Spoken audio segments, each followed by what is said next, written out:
right, so today we're diving into something huge. We're talking networks, but not just like, checking your phone or scrolling online.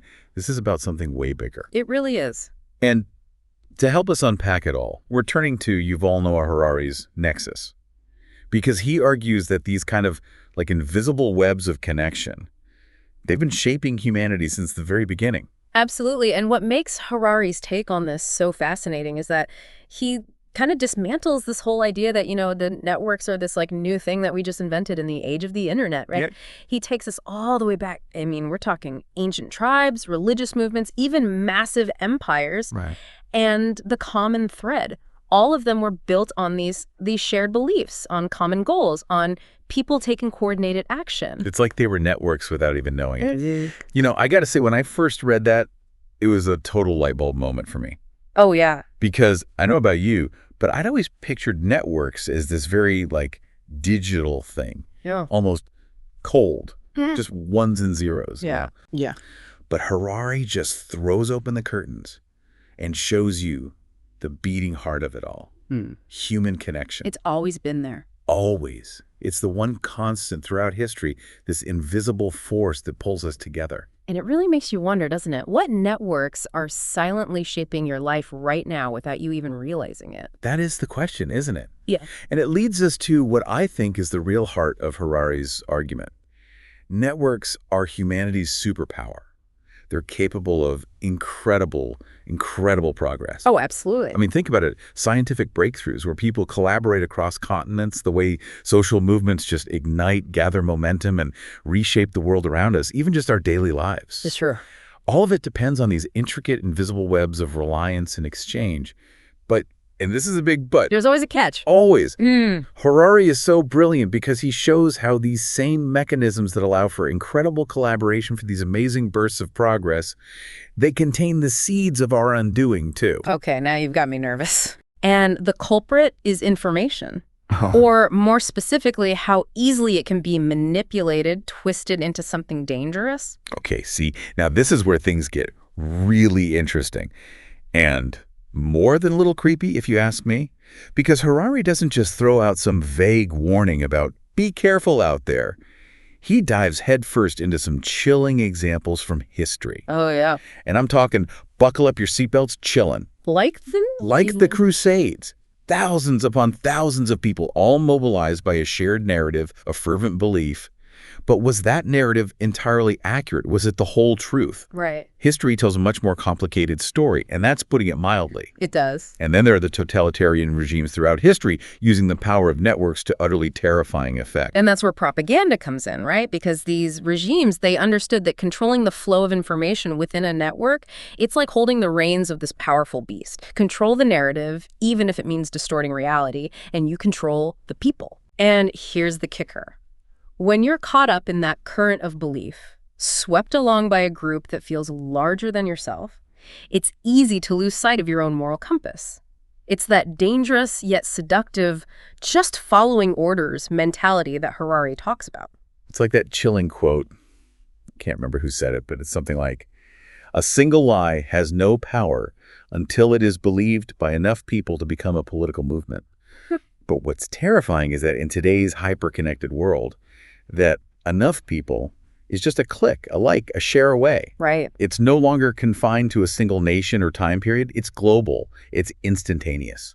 And honestly, that's what keeps me up at night. And here's the real kicker, the thing that makes this whole thing even more complicated. It's not just that misinformation is out there, it's not just swirling around us like some digital dust storm or whatever. It's in our heads, isn't it? It's that our brains are practically hardwired to be susceptible to it. Oh, come on, really? Harari argues that a lot of times falsehoods, they're just more alluring. They're more seductive than the truth.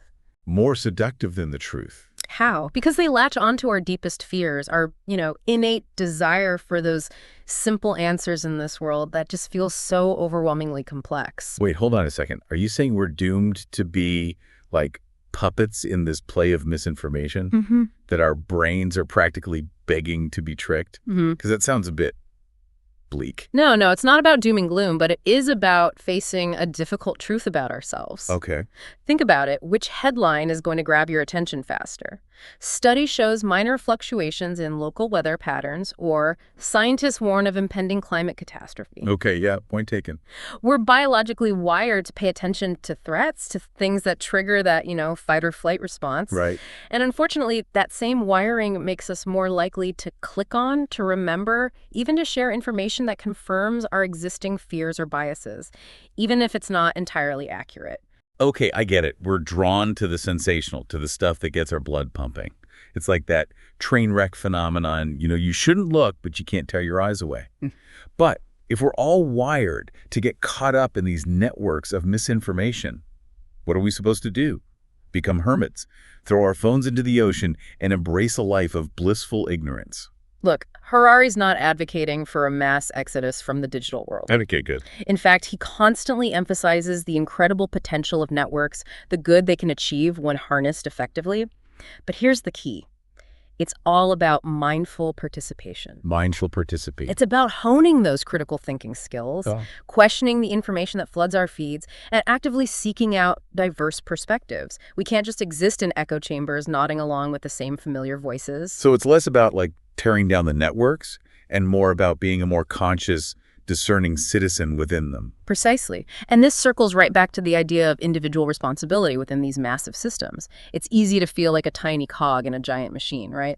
Totally. Just swept along by these currents of information we have no control over.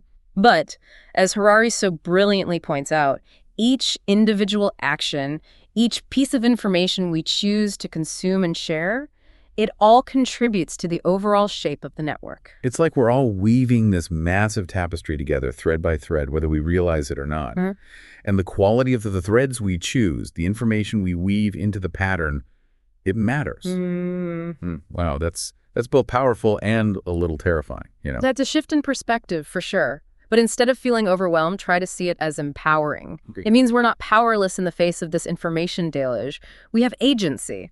By approaching information with a critical eye, by engaging in respectful dialogue, even when it's difficult, by choosing to amplify accurate and valuable content, we can all contribute to building a more resilient, truthful online world. It's like that saying, you can't stop the waves, but you can learn to surf. Yes. We can't just build walls around ourselves to shut out the noise. We have to learn how to navigate it.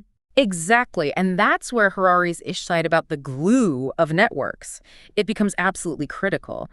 He argues that information itself, both the true and the false, is what binds these networks together. It's the lifeblood coursing through the veins of these connections. So if information is the glue, are we saying that the stickiest, most viral stuff is what really ends up defining these networks? Even if it's negative or misleading, divisive, yikes. That's exactly the question Harari leaves us wrestling with. And it's a big one. It should give us all pause because, let's be honest, we see it every single day on social media. Outrage. It gets clicks. Fear. Spreads faster than facts. It's almost like the algorithms themselves have tapped into this, something a little primal, a little less than rational in us with how they decide what to show us. It's funny you should say that. Just the other day, I was scrolling through my feed and saw some wildly misleading headline, and I almost clicked on it just out of pure morbid curiosity. I've been there. It's like we're hardwired to connect, to seek out information, but somewhere along the way, we've created these systems that, almost exploit that instinct, prioritizing engagement over accuracy, tribe over truth. It's true. No wonder it feels like we're constantly walking this digital tightrope between connection and chaos. It's a delicate balance for sure. But here's the hopeful part. Just as we've become more discerning consumers of, say, food, understanding where it comes from, its impact on our health, the ethics of its production, we can do the same with information. We can be more aware of our own biases, more critical of the sources we trust, and way more conscious of the information we choose to amplify with our clicks and our likes and our shares. So it's less about disconnecting from the network and more about upgrading our relationship to it, becoming more intentional, more savvy users of this incredible and, at times totally overwhelming tool. Exactly. And I mean this, you have more power than you realize. Every click, every share, every conversation is a chance to shape the networks we inhabit for better or worse. We really are the architects, aren't we? Think about it. What kind of connections do we want to foster? What kind of digital world, what kind of world period do we want to build? It can feel a little daunting some days, I have to admit, but it's also incredibly empowering. Knowing that the future of our networks, online and off, It isn't predetermined. It's something we're actively shaping together, one interaction at a time. It's true. So as you go about your day-to-day, think about the information you encounter, the networks you're a part of, and ask yourself, are they connecting us or are they dividing us? And what role do I want to play in shaping that future?